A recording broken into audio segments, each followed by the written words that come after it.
Au cœur d'une forêt tropicale luxuriante où les arbres géants touchaient presque le ciel, coulait une rivière aux eaux cristallines que les habitants du village appelaient la rivière d'argent. Selon les légendes anciennes, cette rivière était protégée par Oba, une déesse mystérieuse aux longs cheveux noirs comme la nuit et aux yeux brillants comme des étoiles. Mais personne ne l'avait jamais vue et beaucoup pensaient que ce n'était qu'une histoire pour effrayer les enfants. Amina, une fillette courageuse de 11 ans qui aimait nager et explorer la nature, ne croyait pas vraiment à ces légendes. Elle passait ses journées à jouer près de la rivière avec son frère cadet, Malik, un petit garçon joyeux de 8 ans qui collectionnait les galets colorés.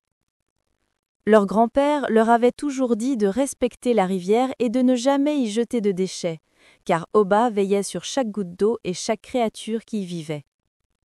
Un matin d'été particulièrement chaud, Amina et Malik décidèrent d'aller explorer une partie de la rivière qu'ils ne connaissaient pas encore. En remontant le courant, ils découvrirent une cascade magnifique cachée derrière un rideau de lianes et de fleurs exotiques. L'eau tombait en créant un arc-en-ciel permanent dans la brume et le bruit apaisant de la chute d'eau résonnait comme une mélodie naturelle. Fascinés par cette découverte, les deux enfants s'approchèrent de la cascade. C'est alors qu'ils remarquèrent quelque chose d'étrange. L'eau de la rivière, habituellement claire et pure, commençait à devenir trouble et grisâtre. Des poissons remontaient à la surface, l'air désespéré, et les plantes aquatiques semblaient se flétrir sous leurs yeux. Malik toucha l'eau et fit une grimace. Elle était devenue tiède et dégageait une odeur désagréable. Inquiets, les enfants décidèrent de suivre la rivière vers l'amont pour découvrir la source du problème. Après 1 heure de marche à travers la végétation dense, ils aperçurent quelque chose de terrible.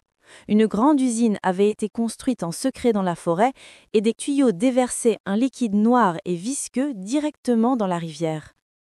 Des hommes en uniforme travaillaient autour de l'usine sans se soucier du désastre écologique qu'ils causaient.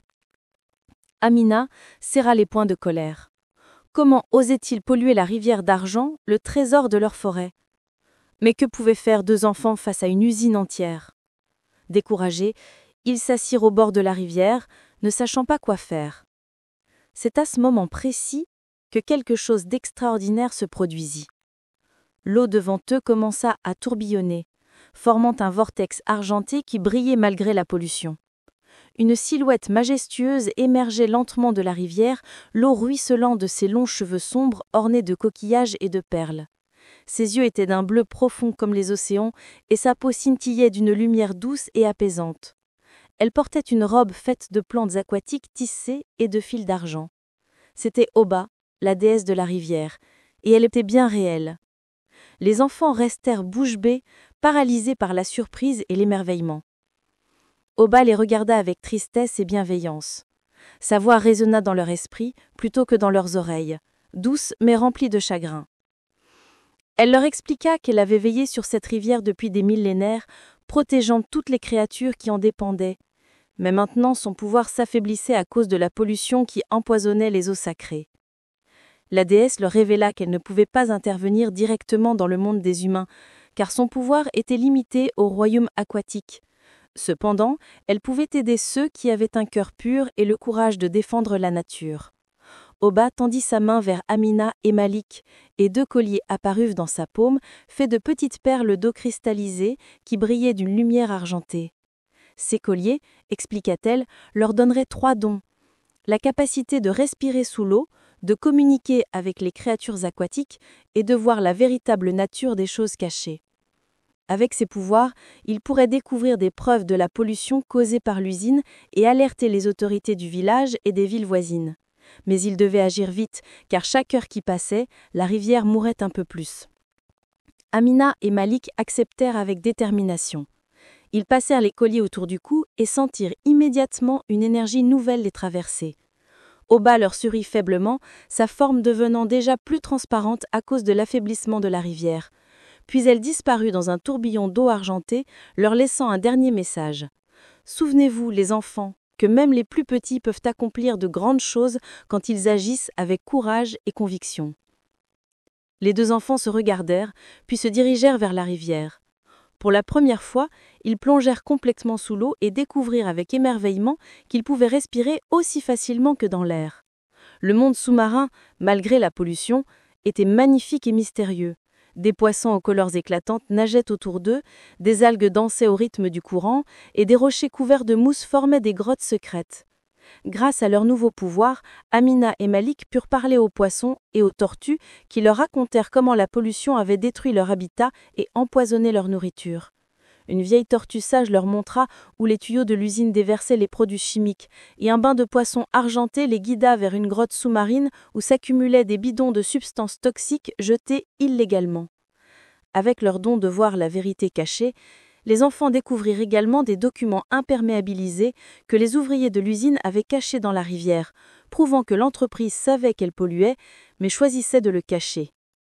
Amina utilisa un sac étanche qu'elle avait dans son sac à dos pour recueillir ces preuves précieuses, ainsi que des échantillons d'eau polluée dans des bouteilles en verre.